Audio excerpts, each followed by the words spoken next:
Hi friends. ये जो particular video है इसके अंदर जितने भी इकोनॉमिक्स के कॉपी जो मेनली पूछे जाते हैं हमारे सीडीएस के एग्जाम के पर्सपेक्टिव से, एनडीए के एग्जाम के पर्सपेक्टिव से और सीएपीएफ अगर जो एग्जाम में अगर स्टेट पी से ज्यादातर यूपीएससी के क्वेश्चन यूपीएससी में भी काफी बार पूछे गए हैं, लेकिन यूपीएससी में थोड़ा सा और भी अलग टाइप के कर्व्स होते हैं, जैसे रिकवरी कर्व्स जो होते हैं ना कि जैसे कैसे रिकवर वो भी अलग से बना दूंगा, लेकिन यहाँ पे कुछ इंपॉर्टेंट कर्व्स हैं उसको मैं कवर कर रहा हूँ। पहले स्टार्ट करता हूँ कुछ मिनट कर्व से। देखिए कुछ कर्व यहाँ पे दो टाइप के, एक तो इन्वायरमेंटल कर्व है, दूसरा यहाँ पे इनकम से रिलेटेड है, इनकम इनइक्वालिटी के साथ इनका रिलेशन है। अब देखिए इन्होंने क्या बोला है कि जब इकोनॉमिक ग्रोथ हो रहा है, सुन के देखिए, इकोनॉमिक ग्रोथ अगर हो रहा है शुरुआत में इकोनॉमिक ग्रोथ होगा तो सब देखो, अभी एक एग्जांपल के तौर पे समझ जाओगे आप। स्टार्टिंग में आईटी इंडस्ट्री जब बूम कर रहे थे, क्या सबको आईटी के बारे में पता था? क्या आईटी में क्या होता है किसी को पता था क्या? आज के टाइम में मैकेनिकल वाला बंदा भी आईटी में काम कर रहा है, कॉमर्स वाला बंदा भी आईटी में काम कर रहा है, आर्ट्स वाला बंदा जो पता नहीं उसने हिस्ट्री ज्योग्राफी पढ़ी होगी लेकिन बाद में कुछ सीख साख के वो अपना आईटी में काम कर रहा है। तो कहने का मतलब है कि आईटी कंपनी के बारे में एक टाइम किसी को पता ही नहीं था, सिर्फ कुछ ही लोग जानते थे कि भाई आईटी क्या है। तो देखो जो भी इकोनॉमिक ग्रोथ होता है ना, तो शुरुआत में कुछ चुनिंदे लोगों को फायदा होता है, समझ लो 10% के लोगों को फायदा होगा, बाकी लोग को उतना फायदा नहीं होगा। तो 10% काफी बेनिफिट में रहेंगे, एक इकोनॉमिक इनइक्वालिटी हमारे सोसाइटी में क्रिएट हो जाएगी। लेकिन जैसे जैसे टाइम बढ़ेगा, जैसे टाइम बढ़ता रहेगा तो बाकी लोग भी सीखना चालू करेंगे, समझेगा उन्हें कि अच्छा एक तरह से कैसे वर्क हो रही है चीजें। एक टाइम एक पीक आएगा, इसका एक पर्टिकुलर पीक आएगा कि अच्छा एक टाइम ऑलमोस्ट इसका हाईएस्ट पॉइंट रहेगा कि बहुत सारे लोगों को जो नई चीज आई है सिस्टम में उसके बारे में सीख चुके हैं, उसके ऊपर काम कर रहे हैं। लेकिन फिर क्या होगा, फिर आलतू फालतू लोग भी जुड़ना चालू कर देंगे, फिर एक पूरी पॉपुलेशन उसके साथ जुड़ना चालू कर देगी, फिर एक टाइम ऐसा आएगा जब डिक्लाइन होना चालू हो जाएगा। ये बात सच है। अभी आप आईटी का देख लो, एक एग्जांपल क्यों ले रहा हूं आईटी का मैं, क्योंकि आईटी स्टार्टिंग में आया, बूम पे था। अब देख रहे हो उसमें कितना ले ऑफ हो रहा है, कितने लोग अब नहीं चाहिए, उसके अंदर एआई आ गया। अब लोग बोल रहे हैं एआई सीखो। अगर आपको एआई नहीं आता तो अगेन ड्रॉबैक है आपके लिए। तो AI is a new target now, समझ रहे हो आप? आज के टाइम लोग बोलते तुमको एआई नहीं आता तो इसका मतलब you are not perfect for the job, AI से कितना काम कम हो जाता है, you need to learn the AI. तो क्या हो रहा है अभी, अब यहां पे नया एलिमेंट आ रखा है, तो अगेन उसका भी ग्राफ आएगा, एआई एक टाइम इतना एआई चढ़ेगा फिर वापस डाउन हो जाएगा। तो हर चीज की कहानी यही है। आपको एक और एग्जांपल देता हूं मैं, किसका, जोमेटो का ले लेते हैं। सबसे पहले कौन सी कंपनी आई थी, उबर ईट्स या कुछ तो भी करके आया था जो खाना डिलीवर करते थे। उसके बाद जोमेटो आया, फिर स्विगी आया। तो स्टार्टिंग में तो भाई जिसने पहली बार चालू किया तो उबर ईट्स, आई थिंक मुझे नाम याद नहीं, उबर ईट्स था करके, वो उबर इट, हाँ हम खाना वाना मंगाते थे। 2018-19 की बात है। उबर इट, उसके ग्रीन कलर के टी शर्ट हुआ करते थे, बहुत सारे बच्चे जुड़े उसके साथ, काम करते थे, कंपनी को भी फुल फायदा हो रहा था। लेकिन बाद में एक कंपनी को फायदा हुआ, लेकिन धीरे धीरे ये सिस्टम सबने चालू कर लिया, सब उसके साथ जुड़ गए। तो एक लिमिट आया जब आज के टाइम पे कि इसमें दुनिया भर की कंपनी जुड़ी हुई है, सबको फायदा हो रहा है। एक टाइम आएगा जब ये डाउनफॉल पे भी आएगा।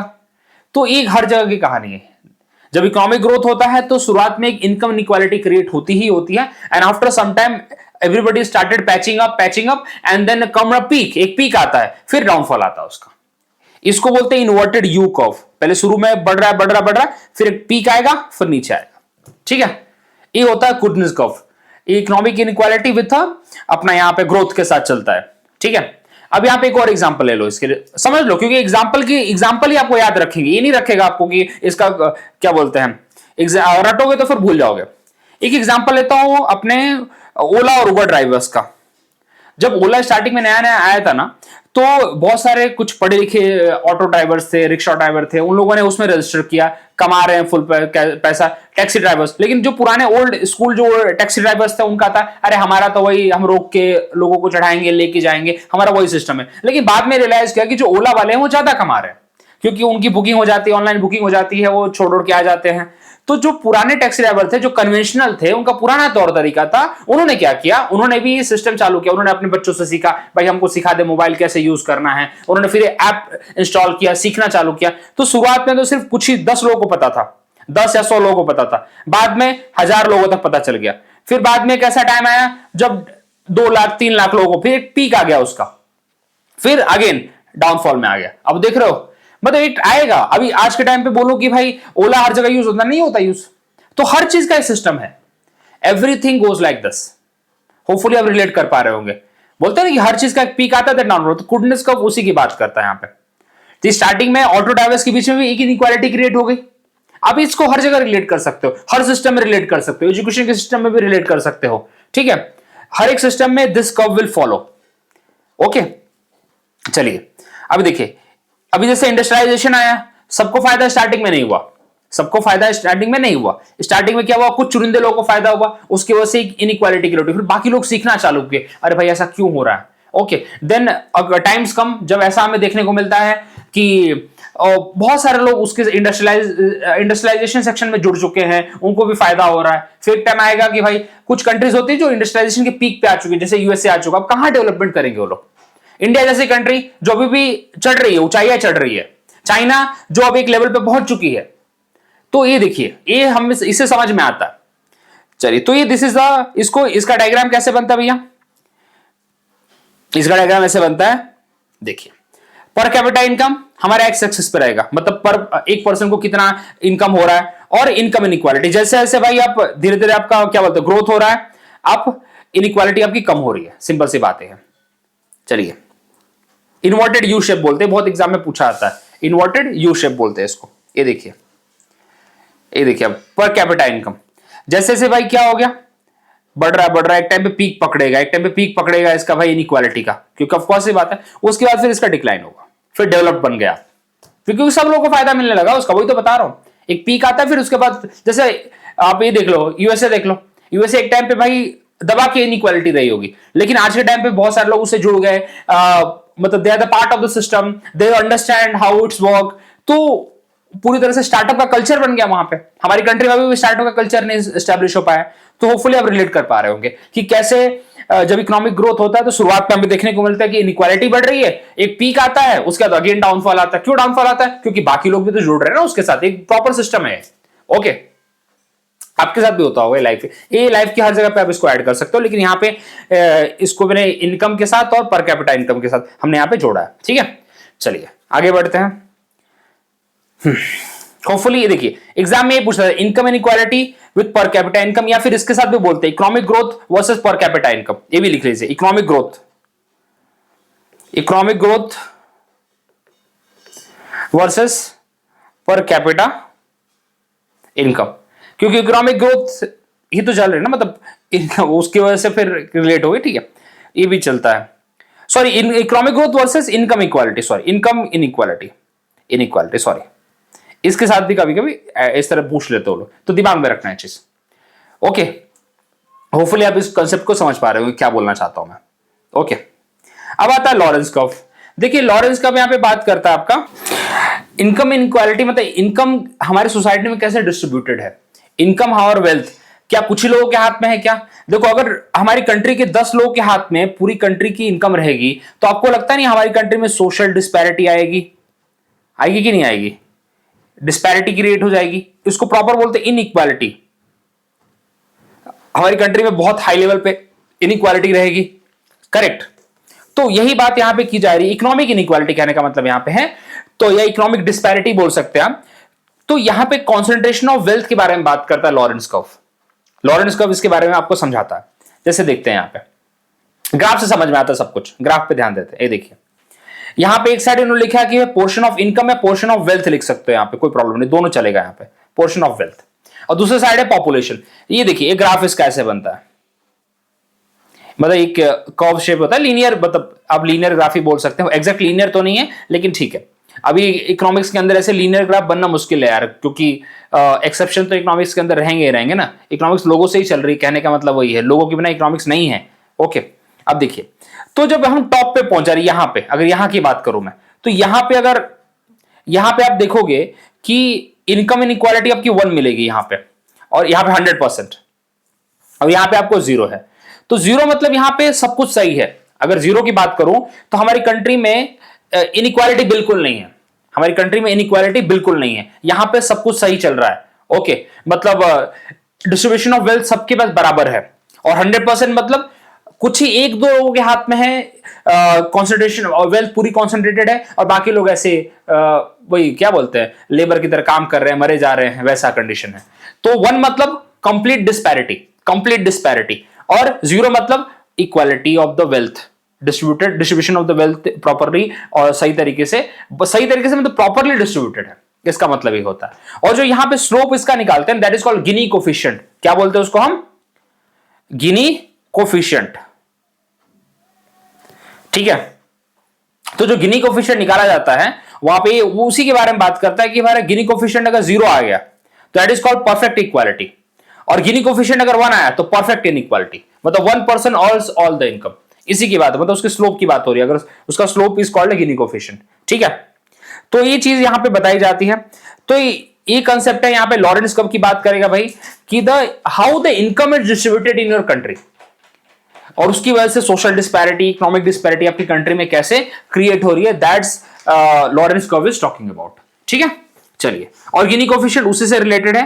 ठीक है, दूसरे स्लोप्स को हम फाइंड आउट करते हैं ना, उसी से रिलेटेड यहां पे गिनी कोफिशिएंट। चलिए आगे बढ़ते हैं। देखिए ये तो आपको ज्यादा उतना इंपॉर्टेंट नहीं है। ओके, अब इन्वायरमेंटल कुजनेट कर्व। अब कुजनेट कभी भी दिमाग में है, कुजनेट कभी भी दिमाग में है, दिमाग में रखिए। कुजनेट के ग्राफ हमेशा इन्वर्टेड रहेंगे, इन्वर्टेड यू रहेगा। कंसेप्ट वही है उनका। इन्होंने क्या बोला? Environmental Kuznets curve. अब देखो इन्वायरमेंटल कुजनेट कर्व मालूम है किसके बारे में बात करता है? हम अपनी कंट्री का ग्रोथ चाहते हैं, every country wants the growth, लेकिन ग्रोथ के साथ आपको नहीं लगता हम इन्वायरमेंट को डिस्ट्रॉय करते हैं? करते हैं कि नहीं करते हैं? हम सब कर रहे हैं। हम ग्रोथ करते हैं तो थोड़ी हम सोचते हैं इन्वायरमेंट के बारे में। तो the same thing happen here as well. तो उनका मानना है कि with economic growth how much environment is degrading, कितना इन्वायरमेंट खराब हो रहा है। तो जब आज हम बोलते हैं ना कि इन्वायरमेंट के लिए टैक्स लगेगा, ये उसी कंसेप्ट के ऊपर बात करता है। इसी से हमें सीखने को मिलता है कि इन्वायरमेंट के ऊपर कितना टैक्स लगाना चाहिए। ओके, गवर्नमेंट सारे ग्राफ्स को समझती है, उनको बताया जाता है भाई कि इसके हिसाब से इतना काम करना चाहिए। तो यही यहां पे बात की जा रही है कि भाई एक टाइम ऐसा आएगा, वही आपको आई थिंक मैंने क्वेश्चन करा रखा है, ये क्वेश्चन एग्जाम में आ रखा है, ऐसे तो सबके ऊपर आ रखा है क्वेश्चन। इसके ऊपर एक क्वेश्चन आया था जो मैंने बताया था कि शुरुआत में जब इकोनॉमिक डेवलपमेंट, इंडस्ट्रियलाइजेशन शुरू हुआ तो इन्वायरमेंट के बारे में 1 रुपए का किसी ने सोचा नहीं, 1 रुपए का किसी ने सोचा नहीं। जंगलों को काटा जा रहा है, सब किया जा रहा है, क्योंकि सोचने को कोई रेडी नहीं है ना यार। किसके पास इतना टाइम है जंगल के बारे में सोचेगा, वाटर के बारे में सोचेगा?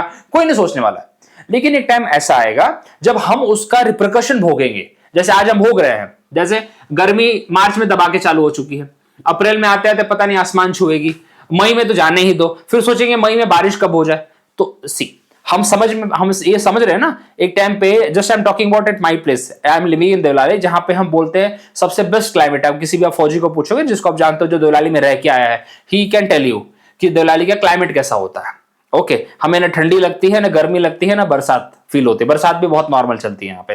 तो हम इस तरह के रहते थे यहाँ पे। लेकिन अब पिछले 2-3 सालों में क्या देखने को मिल रहा है कि गर्मी भी बहुत खतरनाक हो रही है और ठंडी भी अच्छी खासी मिल रही है। तो ये किसका इफेक्ट है? इन्वायरमेंट का इफेक्ट है, करेक्ट। वो कहीं ना कहीं हमारे डेवलपमेंट और हम जितना इंडस्ट्रियलाइजेशन देख रहे हैं, जितना यहाँ पे भाई हाउसिंग, यहाँ पे अर्बनाइजेशन हमें देखने को मिल रहा है, उसी का रिजल्ट है। किसको लॉस हो रहा है? Environment degradation. तो एक पीक आता है कि इन्वायरमेंट, अब धीरे धीरे क्या होगा, लोग समझ जाएंगे कि भाई आप इतना डिग्रेड नहीं कर सकते, सो दे विल डिक्लाइन, पेड़ पौधे लगाएंगे, इन्वायरमेंट को बचाने की बात करेंगे। पता नहीं सस्टेनेबल डेवलपमेंट गोल की बातें कर रहे हैं हम लोग, समझ में आ रहे हैं आप लोग को बातें सब? तो दैट इज द रिलेशन, यही आपको चीज है।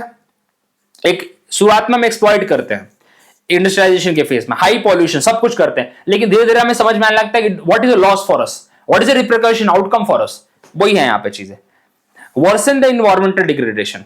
फिर एक स्टेज आएगा जब हम अपने क्लीनर टेक्नोलॉजी की तरफ बढ़ रहे हैं, सीएनजी की तरफ बढ़ रहे हैं हम लोग। हम देख रहे हैं ना आजकल की कैसे हम प्लास्टिक पॉल्यूशन हमने दबा के किया, लेकिन हम देख रहे हैं कि प्लास्टिक को कैसे रीयूज करना है अभी। So we have come to this approach right now. चलिए, तो इसका भी अगेन क्या होता है, ये देखिए एक यू इन्वर्टेड यू ग्राफ होता है, दिमाग में रखिए। इन्वर्टेड कुजनेट दिमाग में आया तो inverted you graph, inverted you graph. आपको आई थिंक अब समझ में आ रहा होगा कि इन्वर्टेड यू क्यों है। वो शुरू में बढ़ेगा बढ़ेगा बढ़ेगा, अच्छा ब्लैक ले लेता हूं यहां पे मैं, बढ़ेगा बढ़ेगा बढ़ेगा, फिर एक पीक आएगा, ये पीक है, उसका फिर अगेन डाउनफॉल। मतलब डाउनफॉल मतलब ऐसा नहीं, कहने का मतलब है कि डाउनफॉल मतलब ये नहीं होगा कि मतलब अब एक तरह से धीरे धीरे आप उसको सुधारने में लगोगे। डाउनफॉल का ये मतलब नहीं है। इंडस्ट्रियलाइजेशन आपकी पीक पे आ जाएगी। अब जैसे पहले आपने कोयले का यूज करते थे, आप ग्रीन एनर्जी का यूज करोगे, आप क्लीनर फ्यूल का यूज करोगे, आप अच्छी टेक्नोलॉजी का यूज करोगे। समझ में आ रही है आपको बात? आप और बेटर चीजों का इस्तेमाल करने की कोशिश करोगे, क्योंकि आपके पास थोड़ा पैसे आ चुके हैं। तो मेरे कहने का मतलब ये है।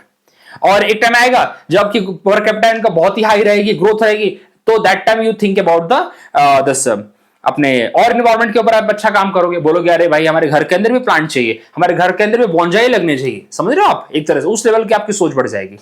सेम हमारी लाइफ के साथ भी होता है, लोग पहले पैसा कमाते कुछ नहीं सोचते हैं, लेकिन जब हेल्थ डिग्रेड होती है तो लगता है पैसा तो बहुत कमा लिया, अब हेल्थ के ऊपर काम करते हैं। सेम दिस कर्व, ये जो कर्व है वो लाइफ के हमें हर एक स्पेयर में काम आता है, आप कहीं भी रिलेट कर सकते हैं कहीं भी, लेकिन इन्होंने दो जो एग्जाम में पूछा है तो उसके साथ स्टिक करते हैं, not to go beyond that. चलिए लेफर कर्व, लेफर कर्व यहां पे टैक्स के साथ एसोसिएटेड है, टैक्स के साथ देखिए इसका भी सेम कंसेप्ट है। देखो अगर गवर्नमेंट अगर 0% टैक्स रखेगी तो गवर्नमेंट को फायदा होगा क्या, गवर्नमेंट लॉस में रहेगी, गवर्नमेंट हमेशा लॉस में रहेगी, बिकॉज 0% पे चल ही नहीं सकती ना सरकार कैसे चल सकती है, तो there must be certain taxes.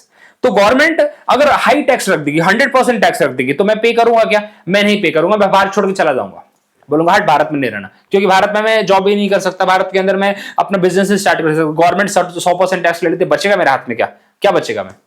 तो वो देखो गवर्नमेंट को एक ऑप्टिमल सॉल्यूशन पे आना पड़ता है, गवर्नमेंट अगर 0% लेगी तो गवर्नमेंट नहीं चल पाएगी, ओके, और अगर 100% रखेगी तो लोग भाग जाएंगे।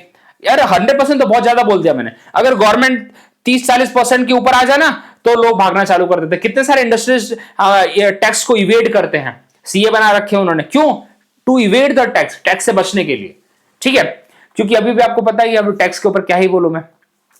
चलिए तो देखिए, तो यहां पे कहने का मतलब क्या है कि ऑप्टिमल टैक्स रेट की बात होती है, एक ऐसे टैक्स रेट पे आप पहुंचिए जहां पे आपको लोगों को भी फायदा हो और आपको भी फायदा हो, मतलब सरकार को भी फायदा हो, जहां पे लोग को लगे हाँ इतना तो ठीक है, इतना सरकार को हमें देना चाहिए। समझ में आ रही बात आपको, तो Laffer curve talks about the tax system, ठीक है। चलिए ग्राफ से समझ में आएगा हमको पूरा अच्छे से। हाँ ये देखिए, पहले आपने भाई टैक्स रेवेन्यू और टैक्स रेट, मतलब कितना आपके पास इनकम आ रही है उसके बेसिस पे, पहले आपने भाई आपने बढ़ाया, आपने एक पर्टिकुलर मैक्सिमाइज कर दिया टैक्स, तो इसके बाद अगर आप बढ़ाओगे तो लोग फिर इवेड करेंगे, फिर देंगे नहीं आपको। जैसे कभी कभी बोलते हैं ना, जैसे आपको एक फ्रेंच रिवॉल्यूशन का किस्सा बताता हूं, फ्रेंच रिवॉल्यूशन का, मतलब फ्रेंच रिवॉल्यूशन अगर आपने पढ़ा होगा तो ये बात आपको पता है कि जो नोबिलिटी थी, जो हाई प्रिस्टली क्लास था, जो वहां के चर्चेस के फादर थे, वो टैक्स नहीं पे करते थे, जो लोअर स्टार्टा के लोग थे वही टैक्स पे किया करते थे। तो उनके ऊपर जब टैक्स बढ़ने लगा तो टैक्स बर्डन इतना ज्यादा हो गया कि एक टाइम ऐसा आ गया जब उन्होंने बोला हम रिवोल्ट कर देंगे अभी, तो उन्होंने बोला कि अभी वेट कर देंगे, कंट्री तो छोड़ के जा नहीं सकते, हर जगह तो ये हालत है, बेटर उस टाइम इतने ऑप्शन थे नहीं उनके पास, तो उन्होंने बोला कि अब सीधा रिवोल्ट कर देंगे हम लोग, तो ये कंडीशन आ जाती है। So you have to reach to maximum point है, मैक्सिमम पॉइंट मतलब ऑप्टिमल पॉइंट है। वैसे तो ये ज्यादा मतलब ये तो हाई हो गया, यहां पे भी आपका प्रोटेस्ट चालू हो सकता है, जैसे हमारी गल्फ कंट्री में, इराक में, लेबनान में, ये सब क्या होता है, इसी की वजह से तो होता है, ये हो रखा वहां पे।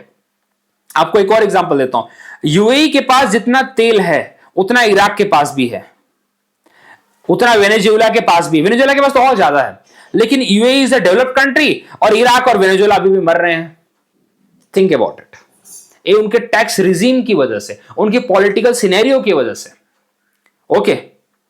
चलिए अभी उनके यहां टर्मोइल चल रहा है, वहां पे जॉब क्रिएटेड नहीं हो रही, और वेदर यूएई फ्लरिश कर रहा है। यूएई मतलब क्या बोलूं, मतलब यूएई किस चीज में नहीं है, ओके। तो होपफुली आप इससे समझ पा रहे होंगे। सो टैक्स रेवेन्यू और टैक्स रेट का क्या है, तो बेसिकली आपको समझाने का पर्पस वही है। देखो समझने से क्या होता है ना, याद रहता है। अब तुमको अगर मैं सिर्फ बोल दूं कि टैक्स से रिलेटेड है तो तुम उसको रट लोगे, लेकिन उसको अगर जब ग्राफ के साथ समझेंगे तो ज्यादा देर तक, ज्यादा क्या, आपको लंबे टाइम तक दिमाग में फिक्स हो जाएगा। अगर आपको कुजनेट बोलूं तो कुजनेट के साथ दिमाग में क्या आएगा, हाँ इन्वर्टेड है कुछ तो भी। इनकम इनइक्वालिटी के साथ हमने पढ़ा था, इनकम के साथ हमने डिस्कस किया था पहला वाला, ग्रोथ और इनकम के साथ हमारा डिस्कशन था पहला वाला। दूसरा हमने कुजनेट का पढ़ा, ग्रोथ के साथ इन्वायरमेंट कैसे डिग्रेड हो रहा है, हमने उसके बारे में बात की। फिर हमने बात किया अपना लॉरेंस की, वहां पे भी इनकम इनइक्वालिटी के साथ बात की कि कॉन्सेंट्रेशन ऑफ वेल्थ कितने लोगों के हाथ में है। फिर चौथी हमने बात की लेफर कर्व के बारे में, जो टैक्स सिस्टम के बारे में बात कर रहा है। समझ में आ रही बात आपको। अब आखिर है भाई फिलिप कर्व। फिलिप कर्व देखिए, इसको भी समझाता हूं आपको मैं। ये तो इतना पढ़ने की, देखो तुमको ये सब लिखा है, पढ़ लेना यार तुम लोग, मेरा काम है पे समझाने का है, तुमको समझा दूंगा। तुम्हारे नोट्स हैं, you will get in the Telegram channel, आप वहां से रीड कर लीजिए, टेलीग्राम का लिंक आपको डिस्क्रिप्शन में मिल जाएगा, आप वहां से ज्वाइन कर लीजिए। चलिए अभी देखिए फिलिप कर्व है, लेकिन अभी भी उतना सुटेबल नहीं है, it is only in the short run, only in the short run. Long run में फिलिप कर्व एक्टिव नहीं है भाई, चलता नहीं है। बताता हूं कैसे। इनका बोलना है, फिलिप भाई का क्या बोलना है, और उन्होंने जब दिया था तो उस टाइम पे सही भी लगा था, और शॉर्ट रन में सही भी है लेकिन लॉन्ग रन में सही नहीं है। बताता हूं कैसे। देखिए, जब ग्रोथ होता है किसी कंट्री में, जब किसी कंट्री में ग्रोथ होता है तो हमें देखने को मिलता है कि लोगों को जॉब मिलती है, ठीक है। लेकिन ग्रोथ के साथ आपको मैंने कल ही बताया था, अब मेरे अगर पीआईक्यू देखते होंगे इकोनॉमिक्स का, तो मैंने आपको बताया था जब भी ग्रोथ होगा, इकोनॉमिक ग्रोथ अगर आगे बढ़ेगा, कंट्री का ग्रोथ होगा, तो साथ साथ क्या होगा, इन्फ्लेशन बढ़ेगा। इन्फ्लेशन मतलब महंगाई। तो इनका बोलना था कि जब कंट्री में इन्फ्लेशन बढ़ेगा तो क्या होगा, लोगों को जॉब, मतलब लोगों के हाथ में पैसा वैसा आ रहा है इसका मतलब। लेकिन ये जरूरी नहीं है, ये जरूरी नहीं है, ये जरूरी नहीं है। ये छोटे रन में समझ में आता है, छोटे टाइम में समझ में आता है, हाँ मिल रहा है, लेकिन क्या लॉन्ग रन में आप जॉब क्रिएट करते रहोगे? कैसे क्रिएट करोगे लॉन्ग रन में उतनी जॉब? और कैसे आप समझ पा रहे हो कि लॉन्ग रन के लिए हमेशा महंगाई बढ़ाते रहोगे? नहीं कर सकते। तो एक टाइम ऐसा आता है जब महंगाई तो बढ़ती है लेकिन लोगों को जॉब ही नहीं मिलती। उसको बोलते हैं स्टैगफ्लेशन। आपने बराबर पढ़ा होगा, आपको इन्फ्लेशन के भी टॉपिक्स पढ़ा दूंगा मैं कि कोर इन्फ्लेशन क्या होते हैं, बॉटलनेक इन्फ्लेशन क्या होते हैं, बता दूंगा, एग्जाम में आते हैं सब। ओके, तो एक होता है स्टैगफ्लेशन, मतलब ऐसा स्टेज आ चुका है जब यहां पे हमारी कंट्री में ग्रोथ हो रहा है, मैं देख रहा हूं ग्रोथ हो रहा है, लेकिन अपना क्या बोलते हैं, इन्फ्लेशन भी बढ़ रहा है, लेकिन लोगों को जॉब ही नहीं मिल रही है। अब बताओ, हो गया, बंटाधार हो गया। अब ये फिलिप कप वहां पे फॉलो ही नहीं होता, वहां पे फिलिप कप का कंसेप्ट ही खत्म हो गया। बोले ये क्या हो गया भाई? तो इसलिए शॉर्ट रन में चलेगा बट लॉन्ग रन में एक्टिव नहीं है, लॉन्ग रन के हिसाब से बिल्कुल नहीं चलेगा। तो इतना दिमाग में रखना है कि इसका जो ग्राफ है फिलिप कप का, वो इन्फ्लेशन और अनएम्प्लॉयमेंट के साथ है। इन्फ्लेशन को आप ऐसे कर लो, इकोनॉमिक ग्रोथ के साथ ले लो, क्योंकि इकोनॉमिक ग्रोथ अगर होगा तो इन्फ्लेशन तो बढ़ेगा ही बढ़ेगा। ये तो मान के चलो, कहीं भी मान के चलो आप, किसी भी कंट्री, क्योंकि देखो इकोनॉमिक ग्रोथ होता है तो लोगों के हाथ में पैसा आता है, पैसा आता है तो भाव बढ़ते हैं, भाव बढ़ते हैं तो उसी को तो इन्फ्लेशन कहते हैं। बात खत्म, और क्या। चलिए, तो ये था हमारा कंसेप्ट आज का। फिलिप कप, हमने 5 कप पढ़े पूरे। पहले स्टार्ट करता हूं, कुजनेट के 2 कप पढ़ा हमने उसके बाद लॉरेंस का कप पढ़ा, गिनी कोफिशिएंट के बारे में हमने बात किया। गिनी कोफिशिएंट अगर 0 रहेगा तो सब कुछ इक्वल है, और गिनी कोफिशिएंट अगर 1 रहेगा तो पूरी तरह से इनइक्वालिटी, एक या दो लोगों के हाथ में पूरा पैसा रहेगा। कॉन्सेंट्रेशन ऑफ वेल्थ के बारे में बात करता हुआ, उसके बाद हमने फिलिप कप पढ़ा, लेफर कप पढ़ा हमने। चलिए अब क्वेश्चन कर लेते हैं। Kuznets curve represent the relationship between, किसके बारे में, economic growth and the income inequality. एक क्वेश्चन आपको ऐसे ही आते हैं।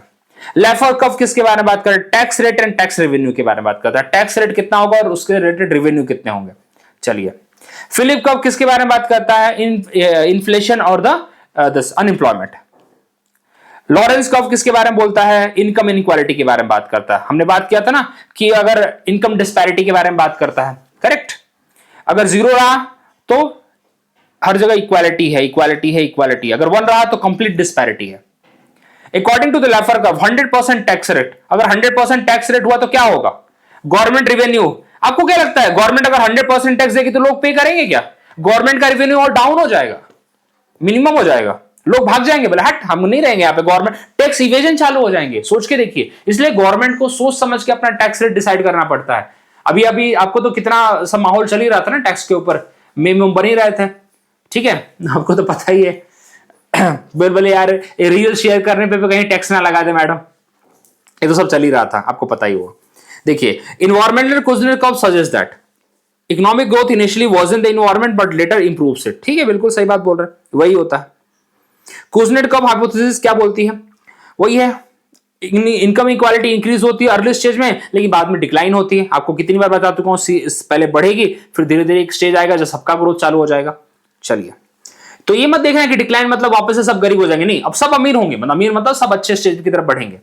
Lawrence curve is mostly associated with, किसके साथ है, इनकम डिस्ट्रीब्यूशन के साथ है। लेफर कर्व टैक्स रेट के साथ है, cutting the tax rate to potentially increase tax revenue.